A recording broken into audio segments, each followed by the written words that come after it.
সোনাপাপ্পুর প্রতারণা এবং তোলাবাজি মামলায় ব্যবসায়ী কল্যাণ শুক্লাকে ফের তলব করল এনফোর্সমেন্ট ডিরেক্টরেট। ইডির তলবে দ্বিতীয় দিন সিজো কমপ্লেক্সে ব্যবসায়ী কল্যাণ শুক্লা গতকালই সিজো কমপ্লেক্সে এসে হাজিরা দিয়েছিলেন ওই ব্যবসায়ী। ৮ ঘন্টা ধরে তাকে জিজ্ঞাসাবাদ করা হয়, আর জিজ্ঞাসাবাদের পর কিছু তথ্য অসম্পূর্ণ থাকায় আজ ফের ডেকে পাঠানো হয়েছে ব্যবসায়ীকে। সোনাপাপ্পুর প্রতারণা ও তোলাবাজি মামলায় এর আগে একাধিক ব্যক্তিকে গ্রেফতার করা হয়েছে, আর এবার ব্যবসায়ী কল্যাণ শুক্লাকে তলব ইডির। দ্বিতীয় দিন সিজো কমপ্লেক্সে এলেন ব্যবসায়ী কল্যাণ শুক্লা। গতকালই সিজো কমপ্লেক্সে হাজিরা দিয়েছিলেন এই ব্যবসায়ী এবং গতকাল তাকে ৮ ঘন্টা ধরে জিজ্ঞাসাবাদ করা হয়। আজ ফের তাকে ডেকে পাঠানো হয়েছে। প্রকাশ সিনহা আমাদের প্রতিনিধি এই মুহূর্তে আমাদের সঙ্গে টেলিফোন লাইনে রয়েছেন। প্রকাশ, ব্যবসায়ী কল্যাণ শুক্লাকে গতকালই ৮ ঘন্টা ধরে জিজ্ঞাসাবাদ করা হয়, আজ তাহলে ফের কেন তলব? দেখো, আজকে দ্বিতীয় দিন ফের কল্যাণ শুক্লাকে জিজ্ঞাসাবাদ করা হচ্ছে এবং আমরা দেখলাম কল্যাণ শুক্লা তিনি 11:30 নাগাদ ইডি দপ্তরে এসে পৌঁছেছেন। ইডি সূত্রের খবর যে সোনাপাপ্পুর তোলাবাজি এবং প্রতারণা মামলা, সেই মামলা তদন্ত করতে গিয়ে একাধিক তথ্য সামনে আসে। কল্যাণ শুক্লার বাড়িতে গিয়ে যখন ইডি আধিকারিকরা তল্লাশি চালান, সেখান থেকে একাধিক ডায়েরি পাওয়া যায় এবং সেখানে কিন্তু লেনদেনের কিছু তথ্য রয়েছে। এবং গতকাল যেটা ইডি সূত্রের খবর, জিজ্ঞাসাবাদের প্রক্রিয়া সেটা কিন্তু অসম্পূর্ণ থেকে গেছে এবং সেই জিজ্ঞাসাবাদ আজকে কিন্তু ফের করা হচ্ছে।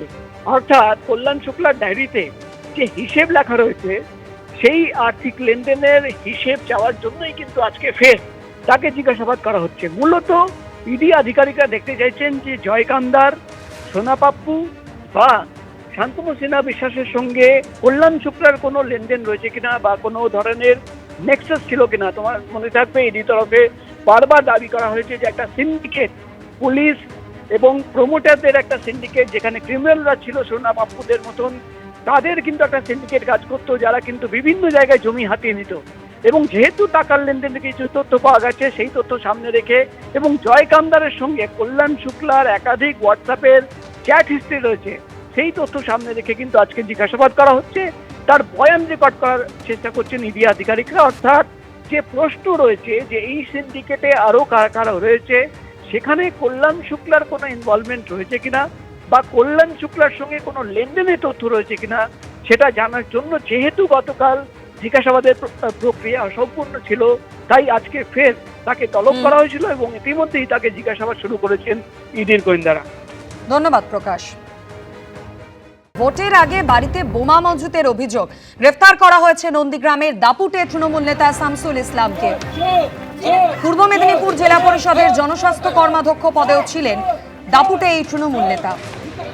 রাত চোর, জল চোর, জেনারেল দিয়েছে টাকা চোর, ঢালাই রাস্তা চোর, চোর চোর, এই 5 স্বাস্থ্য কর্মাধ্যক্ষ এই পুরো চোর চোর চোর চোর চোর চোর চোর চোর তৃণমূল নেতা, তাকে ইতিমধ্যেই পুলিশ গ্রেফতার করেছে। আজ সকালে তাকে লক্ষ্য করে চোর চোর স্লোগান দেন বিক্ষোভকারীরা, এমনকি তাকে লক্ষ্য করে ছোড়া হয় ডিমও।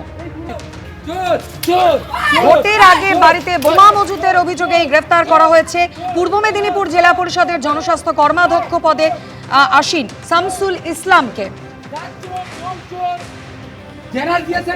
গত 19 এপ্রিল নিজের বাড়িতে বোমা মজুত করেন তিনি, পরে সেই বোমা ফেটে জখম হন তার নাবালিকা মেয়ে। পুলিশ সূত্রে এমনটাই খবর, আর সেই ঘটনায় এবার শামসুল ইসলামকে গ্রেফতার করলো পুলিশ।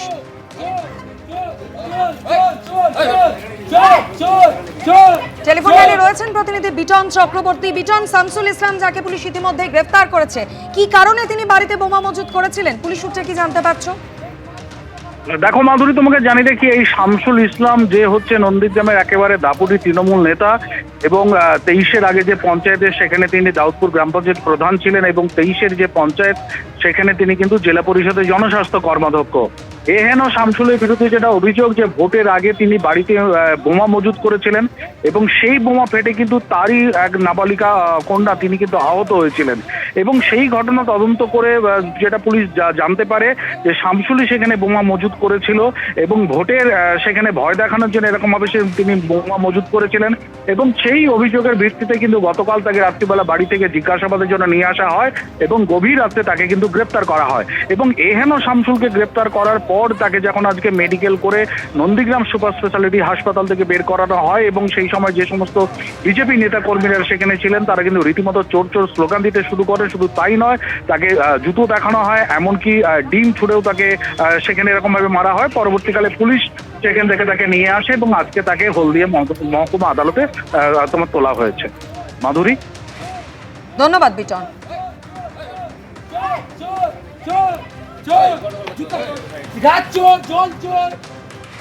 পশ্চিম বর্ধমানের পাণ্ডবেশ্বরের ছবি আপনাদের সামনে রেখেছি। পাণ্ডবেশ্বরের প্রাক্তন তৃণমূল বিধায়ক নরেন্দ্রনাথ চক্রবর্তীর অফিস, আর সেই অফিস থেকে উদ্ধার হয়েছে এই বিপুল পরিমাণ ত্রাণ সামগ্রী। দুর্গতদের জন্য বরাদ্দ ত্রিপল, মহিলাদের শাড়ি, মশারি কি নেই সেখানে। আর অন্যদিকে রেখেছি দক্ষিণ 24 পরগনার উস্তির ছবি, যেখানে রাজ্যের প্রাক্তন মন্ত্রী তার বাড়ি থেকে উদ্ধার হলো প্রচুর ত্রাণ সামগ্রী।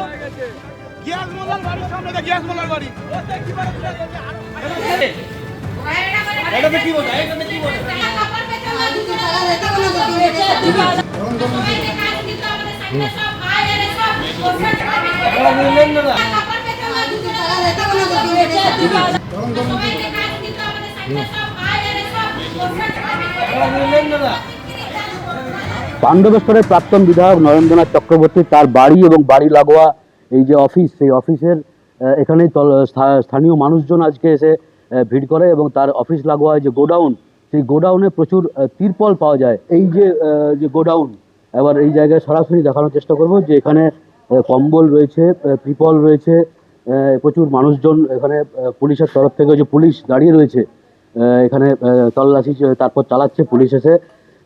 এই যে ত্রিপল, এগুলো পুলিশের তরফ থেকে খতিয়ে দেখা হচ্ছে যে কত মশারি রয়েছে, কি কি আছে দাদা একটু এইদিকে তাকিয়ে বলুন। ত্রিপল আছে, মশারি আছে, লেডিসের শাড়ি আছে, আচ্ছা, আর বাচ্চাদের পাঞ্জাবি পাজামা আছে, বাচ্চাদের প্যান্ট আছে, মেয়েদের ত্রিপল শাড়িগুলো নতুন, সব নতুন। কেন্দ্রীয় বাহিনীর জওয়ান তারাও কিন্তু এখানে নিচে মোতায়েন রয়েছে এই জায়গায়, এবং পুলিশের আধিকারিকরা আসছেন একে একে এবং তারাও খতিয়ে দেখার চেষ্টা চালাচ্ছেন যে কত পরিমাণ মাল আছে সেটাও দেখার চেষ্টা করছেন। প্রসূন চক্রবর্তীর সাথে মনোজ বন্দ্যোপাধ্যায়, এবিপি আনন্দ, পাণ্ডবেশ্বর।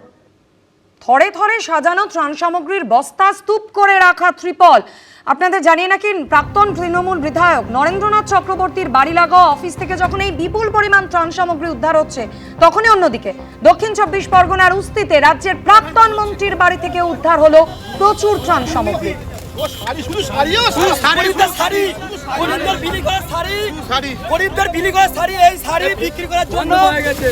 গ্যাস মোল্লার বাড়ির সামনে, এটা গ্যাস মোল্লার বাড়ি, এটা গ্যাস মোল্লার বাড়ি, এটা সালা চোর গ্যাস মোল্লা। প্রাক্তন মন্ত্রী গিয়াসউদ্দিন মোল্লার বিরুদ্ধে ঠিক কি অভিযোগ করছেন, কি কারণে ক্ষোভে ফেটে পড়ছেন স্থানীয় বাসিন্দারা, জানাবেন প্রতিনিধি গৌতম মণ্ডল আমাদের সঙ্গে টেলিফোন লাইনে রয়েছেন। গৌতম। দেখো মাধুরী, দক্ষিণ 24 পরগনা বকরাহাট পশ্চিম যে বিধানসভা, এই বিধানসভা কেন্দ্রের দীর্ঘদিনের বিধায়ক ছিলেন গিয়াসউদ্দিন মোল্লা, এবং তিনি প্রাক্তন সংখ্যালঘু উন্নয়ন মন্ত্রীও বটে। তার উস্তিতে বাড়ি রয়েছে। এই বাড়ি থেকে গত কয়েকদিন ধরে বিভিন্ন ত্রাণ সামগ্রী, তার মধ্যে ত্রিপল রয়েছে, কম্বল রয়েছে, মহিলাদের শাড়ি রয়েছে, শিশুদের পোশাক রয়েছে, এইগুলো পাচার হচ্ছিল বলে স্থানীয় বাড়ি সরকার পরিবর্তনের পর থেকে এটা একটা অভিযোগ তুলছিলেন স্থানীয় বাসিন্দা এবং বিজেপি কর্মীদের একাংশ। গতকাল প্রথমে বেশ কয়েকটি ট্রাকে করে এই ত্রাণ সামগ্রী যখন পাচার হচ্ছিল, প্রথম ওই এলাকারই রাস্তা থেকে আটক করে। তারপরে বিজেপি কর্মী সমর্থক এবং সাধারণ মানুষ তারা চলে আসেন, এই যে উস্তির বাড়ি রয়েছে গিয়াসউদ্দিন মোল্লা, সেই বাড়ির সামনে চলে আসে। একদম বাড়ির সামনে অবস্থান বিক্ষোভ চলতে থাকে এবং সেইখান থেকেও, তার বাড়ির ভেতর থেকেও প্রচুর ত্রাণ সামগ্রী উদ্ধার হয়। পুলিশকে খবর দেওয়া হয়, পুলিশ আসে এবং পুলিশ আসার পর সেগুলো সমস্ত সিজ করা হয়। সেখানে রয়েছে শাড়ি রয়েছে, শিশুদের পোশাক রয়েছে, ত্রিপল রয়েছে, কম্বল রয়েছে, এছাড়া আরো অন্যান্য ত্রাণ সামগ্রী যেগুলো একদম সাধারণ মানুষদের যাদের দেওয়ার জন্য পঞ্চায়েত থেকে বা বিডিও অফিস থেকে যে ত্রাণ সামগ্রী সরকারের আমলে যেগুলো দেওয়ার কথা ছিল, সেগুলো একদম ওই প্রাক্তন মন্ত্রী, প্রাক্তন বিধায়কের বাড়ি থেকে উদ্ধার হয়। পুলিশ ইতিমধ্যেই সেই সিজার লিস্ট দেখা যাচ্ছে যে গিয়াসউদ্দিন মোল্লা তিনি সিজার লিস্টে সই করছেন এবং যা উদ্ধার হয়েছে, এবং ইতিমধ্যে পুলিশ একটা মামলাও রুজু করেছে। এখন দেখার বিষয়, কারণ এখানকার যারা বিজেপি কর্মী সমর্থক এবং সাধারণ মানুষ তারা গিয়াসউদ্দিন মোল্লার গ্রেপ্তারের দাবি তুলেছেন। এছাড়াও গিয়াসউদ্দিন মোল্লার বিরুদ্ধে একাধিক অভিযোগ, তাদের ক্ষোভ উগরে দিয়েছেন। এখন দেখার প্রশাসন গিয়াসউদ্দিন মোল্লাকে তার বিরুদ্ধে ঠিক কি ধরনের ব্যবস্থা নেয়। ধন্যবাদ গৌতম। দীর্ঘক্ষণ গিয়াসউদ্দিন মোল্লার বাড়ির সামনে এভাবেই বিক্ষোভ দেখান স্থানীয় বাসিন্দারা।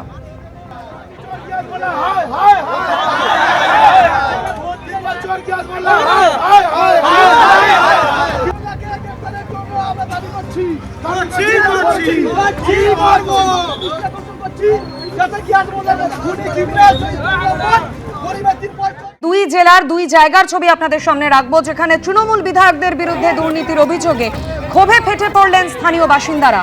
হাওড়ার বাগনান এবং উত্তর চব্বিশ পরগনার হাড়োয়ার ছবি রেখেছি আপনাদের সামনে।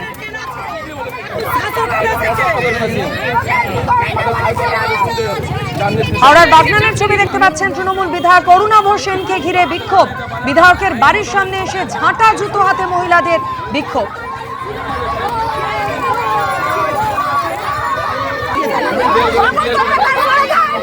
স্থানীয় ব্যক্তির কি অভিযোগ তৃণমূল বিধায়কের বিরুদ্ধে আরো বিস্তারিত জানাবেন প্রতিনিধি সুনীত হালদার আমাদের সঙ্গে রয়েছেন। সুনীত, স্থানীয় মহিলারা যারা বিক্ষোভ দেখাচ্ছেন, আমরা দেখতে পাচ্ছি হাতে লাঠি, ঝাঁটা, জুতো সমস্ত কিছু আছে, কি বলছেন তারা? দেখো মাধুরী, যেটা জানা যাচ্ছে যে আজকে সকালবেলাতেই বাগনানের খারদ গ্রামে তৃণমূল বিধায়ক অরুণাভ সেন তার বাড়ির সামনে গ্রামবাসীরা জড়ো হয় এবং বেশিরভাগ মহিলাই তার মধ্যে ছিল। তাদের হাতে ঝাঁটা ছিল, জুতো ছিল এবং লাঠি ছিল। এবং এই অরুণাভ সেনের ছবিতে তারা যে জুতো মারতে থাকে, ঝাঁটা মারতে থাকে এবং একই সঙ্গে তারা চোর চোর স্লোগান থাকে। খবর পেয়ে ঘটনাস্থলে ছুটে যায় বাগনান থানার পুলিশ এবং কেন্দ্রীয় বাহিনীর জওয়ানরা। তারা কার্যত বাড়িটাকে ঘিরে নেয় এবং তার বাড়ি অবধি কিন্তু গ্রামবাসীরা পৌঁছাতে পারেনি। গ্রামবাসীদের যেটা অভিযোগ যে দীর্ঘদিন এই অরুণাভ সেন, যিনি রাজা সেন নামেও পরিচিত, এলাকায় তাদের উপর অত্যাচার করেছে, মহিলাদের উপর অত্যাচার করেছে। শুধু তাই নয়, এই যে প্রধানমন্ত্রী আবাস যোজনার যে ঘর বাড়ি যে বিলি করার ব্যবস্থা, সেখান থেকেও মোটা টাকা কাটমানি খেয়েছে। এই ধরনের তারা অভিযোগ করছে। দুর্নীতি এবং মহিলাদের উপর অত্যাচার, এই নিয়েই তারা ক্ষোভে কার্যত ফেটে পড়েন এবং এই ঘটনায় অরুণাভ সেনের গ্রেপ্তার দাবি করে তারা বিক্ষোভ দেখাতে থাকে। ঘটনাস্থলে উত্তেজনা বাড়তে থাকায় বিরাট পুলিশ বাহিনী, র্যাব এবং কেন্দ্রীয় বাহিনীর জওয়ানরা ছুটে যায় এবং পরিস্থিতি নিয়ন্ত্রণে আনার চেষ্টা করে। এই মুহূর্তে কিন্তু বিক্ষোভ কিছুটা নিয়ন্ত্রণে। যেটা গ্রামবাসীদের অভিযোগ, দুর্নীতি এবং মহিলাদের ওপর অত্যাচার, এটাই কিন্তু মূল কারণ। সেই কারণেই তারা তার বিরুদ্ধে ব্যবস্থা নেওয়া, এমনটাই দাবি জানাচ্ছে। দীর্ঘদিন তারা স্থানীয় বাগনান থানাকে বারবার জানিয়েছিল, কোনো ব্যবস্থা নেওয়া হয়নি। এদিকে অরুণাভ সেন তার বিরুদ্ধে ওঠা যাবতীয় অভিযোগ অস্বীকার করেছে। একদমই একাধিক অভিযোগ এবং সে কারণে ক্ষোভে ফেটে পড়েন স্থানীয় মহিলারা। পরে পুলিশ এবং কেন্দ্রীয় বাহিনী গিয়ে পরিস্থিতি নিয়ন্ত্রণে আনে। ধন্যবাদ সুনীত। তবে এই ছবি শুধুমাত্র হাওড়ার বাগনান নয়, রেখেছে আপনাদের সামনে উত্তর চব্বিশ পরগনার হাড়োয়া, যেখানে তৃণমূল বিধায়ককে তাড়া করলেন স্থানীয় মহিলারা।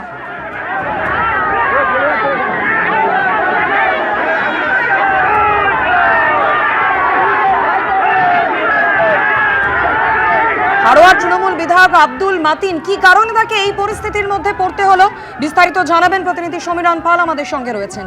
সমীরণ। মাধুরী, আজকে পরিবেশ দিবস উপলক্ষে হাড়োয়া বিধানসভার গোপালপুর 1 নম্বর গ্রাম পঞ্চায়েতের রামচাকি গ্রামে গেছিলেন হাড়োয়ার তৃণমূল বিধায়ক মুফতি আব্দুল মাতিন এবং তিনি যখন গাড়িতে করে স্কুলের দিকে যাচ্ছিলেন সেই সময় গ্রামবাসীরা তাকে ঘিরে বিক্ষোভ দেখাতে শুরু করেন এবং সেই সময় হাড়োয়া থানার পুলিশ ঘটনাস্থলে ছিল, কেন্দ্রীয় বাহিনী ছিল এবং এমন বিক্ষোভ ছিল যে বিক্ষোভ আসতে পারে তার গাড়ি লক্ষ্য করে এবং তিনি গাড়ি থেকে নামতে পারেননি। পুলিশ কোনো ক্রমে তাকে এলাকা থেকে বার করে দেয় এবং এলাকার বাসিন্দাদের অভিযোগ, অর্থাৎ পঞ্চায়েত এই বিধানসভা নির্বাচনের পর্ব থেকে বিরোধীদের তরফ থেকে বারবার অভিযোগ উঠছিল যে তৃণমূলের এই প্রার্থী মুফতি আব্দুল মাতিন তিনি স্বেচ্ছাসেবী সংগঠনের নামে আর্থিক তছরূপ করেছেন, নানা রকম দুর্নীতির অভিযোগ ছিল তার বিরুদ্ধে এবং সেই নবনির্বাচিত তৃণমূল বিধায়ক মুফতি আব্দুল মাতিনকে সামনে পেয়ে এলাকার গ্রামবাসীরা ক্ষোভে ফেটে পড়েন এবং তাকে ঘিরে বিক্ষোভ দেখাতে শুরু করেন। সেই বিক্ষোভের রাত জানতে পেরে তিনি গাড়ি থেকে নামতে পারেননি, কোনো ক্রমে এলাকা ছেড়ে পালিয়ে যান এবং পরিস্থিতি সামাল দেয় হাড়োয়া থানার পুলিশ। এবং মুফতি আব্দুল মাতিনের বিরুদ্ধে গ্রামবাসীদের অভিযোগ যে স্বেচ্ছাসেবী সংগঠনের নামে তিনি আত্মসাৎ করছেন বিভিন্ন জায়গায় টাকা এবং শুধু তাই না, তার বিরুদ্ধে নানা রকম স্বজন পোষণের অভিযোগ রয়েছে। এই মুফতি আব্দুল মাতিন তিনি হাড়োয়ার নবনির্বাচিত তৃণমূল বিধায়ক, তাকে ঘিরে বিক্ষোভ দেখান আচমকায় গ্রামবাসীরা গোপালপুর 1 নম্বর গ্রাম পঞ্চায়েতের যে গ্রামে এবং সেই গ্রামে বিক্ষোভ দেখাতে থাকেন এবং পুলিশ সেই বিক্ষোভের আজ জানতে পেরে কোনো ক্রমে বিধায়ককে এলাকা থেকে বের করে দেন এবং কার্যত গ্রামবাসীদের তাড়াকে বিধায়ক এলাকা ছেড়ে বেরিয়ে যান। ধন্যবাদ সমীরণ। পূর্ব মেদিনীপুরের জেলা পরিষদের সভাধিপতি পদ থেকে ইস্তফা উত্তম বারিকের। মেদিনীপুরের ডিভিশনাল কমিশনারের অফিসে পদত্যাগ পত্র জমা দেন তিনি। ব্যক্তিগত কারণ দেখিয়ে পদত্যাগ উত্তম বারিকের। বিপুল ভোটে বিজেপিকে জিতিয়ে এসেছেন মানুষ, তারপর আমার আর এই পদে থাকা উচিত নয়, পদত্যাগ করার পর বললেন উত্তম বারিক। পূর্ব মেদিনীপুরের জেলা পরিষদের সভাধিপতি পদ থেকে ইস্তফা দিলেন উত্তম বারিক। মেদিনীপুরের ডিভিশনাল কমিশনারের অফিসে পদত্যাগ পত্র জমা দেন তিনি। ব্যক্তিগত কারণ দেখিয়েছেন তিনি, ব্যক্তিগত কারণ দেখিয়ে পদত্যাগ করেছেন উত্তম বারিক। পদত্যাগ করার পর তিনি জানান যে বিপুল ভোটে বিজেপিকে জিতিয়ে এসেছেন মানুষ, তারপর আমার আর এই পদে থাকা উচিত নয়। মেদিনীপুরের ডিভিশনাল কমিশনারের অফিসে পদত্যাগ পত্র জমা দেন তিনি। পূর্ব মেদিনীপুরের জেলা পরিষদের সভাধিপতি পদ থেকে ইস্তফা উত্তম বারিকের।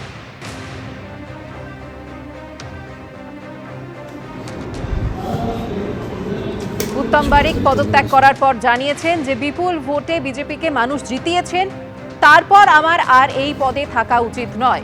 মেদিনীপুরের ডিভিশনাল কমিশনারের অফিসে তিনি যান এবং সেখানে গিয়ে পদত্যাগ পত্র জমা দেন তিনি।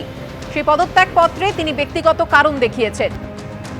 আমাদের প্রতিনিধি বিটন চক্রবর্তী এই মুহূর্তে টেলিফোন লাইনে রয়েছেন। বিটন, দেখো সুকন্যা, তোমাকে জানিয়ে রেখেছি যে পূর্ব মেদিনীপুর জেলা পরিষদের সভাধিপতি উত্তম বারিক তিনি কিন্তু আজকে পদত্যাগ করলেন এবং তিনি পদত্যাগ পত্র জমা দিলেন যে মেদিনীপুরে যে ডিভিশনাল কমিশনার অফিস রয়েছে সেখানে কিন্তু তিনি পদত্যাগ পত্র জমা দিলেন। পদত্যাগ পত্র জমা দেওয়ার পর তিনি যেটা সাংবাদিকদের মুখোমুখি হয়ে জানান যে রাজ্যে পরিবর্তন হয়েছে, একটি সরকার এসেছে বিপুল জনাদেশ নিয়ে, সেই জনাদেশকে মান্যতা দিয়ে এবং তারা চান না যে এই পদে থাকতে, সেই জন্য তিনি পদত্যাগ করেছেন। তো স্বাভাবিকভাবে কিন্তু যথেষ্ট উল্লেখযোগ্যপূর্ণ, কেননা এই পূর্ব মেদিনীপুর জেলা পরিষদ তুমি জানো যে রাজ্যে পালাবদলে অর্থাৎ 2011 সালের আগেও 2009 সালে কিন্তু এই পূর্ব মেদিনীপুর জেলা পরিষদে সেখানে পালাবদল ঘটেছিল। বামেদের তরফ থেকে তৃণমূল সেখানে কিন্তু সরকার গড়ে এবং তার পরবর্তীকালে কিন্তু তৃণমূলের তরফ থেকে সেই জেলা পরিষদ পরিচালনা করে আসছিল এবং এই রাজ্যে পালাবদল পর বিজেপি সরকার আসার পর এই পটাশপুরের প্রাক্তন বিধায়ক তথা জেলা পরিষদের যিনি সভাধিপতি উত্তম বারিকের এই পদত্যাগ কিন্তু যথেষ্ট তাৎপর্যপূর্ণ এবং এই যে পদত্যাগ, সেই পদত্যাগের পরেই কিন্তু বিজেপির তরফ থেকে কিন্তু সেটাকে তীর্যকভাবে বলা হচ্ছে এবং তাদের বক্তব্য যে জেলা পরিষদের সভাধিপতি দেরিতে হলেও তার যে বোধোদয় হয়েছে এর জন্য সাধুবাদ। ফলে স্বাভাবিকভাবে উত্তম বারিকের পদত্যাগকে কেন্দ্র করে কিন্তু রাজনৈতিক মূলে জোর চর্চা শুরু হয়েছে পূর্ব মেদিনীপুর জেলা জুড়ে। ধন্যবাদ বিটন। তৃণমূলের প্রাক্তন বিধায়ক অভিনেতা সোহম চক্রবর্তীর বিরুদ্ধে প্রতারণার অভিযোগ, 1,05,00,000 টাকা নিয়ে অভিনয় না করার অভিযোগ চারু মার্কেট থানায় এফআইআর দায়ের হয়েছে। এমনকি জামিন অযোগ্য ধারাও দেওয়া হয়েছে সোহম চক্রবর্তীর বিরুদ্ধে। বিস্তারিত জানবো, কথা বলবো আমাদের প্রতিনিধি আবির দত্তের সঙ্গে। আবির, ঠিক কি অভিযোগ?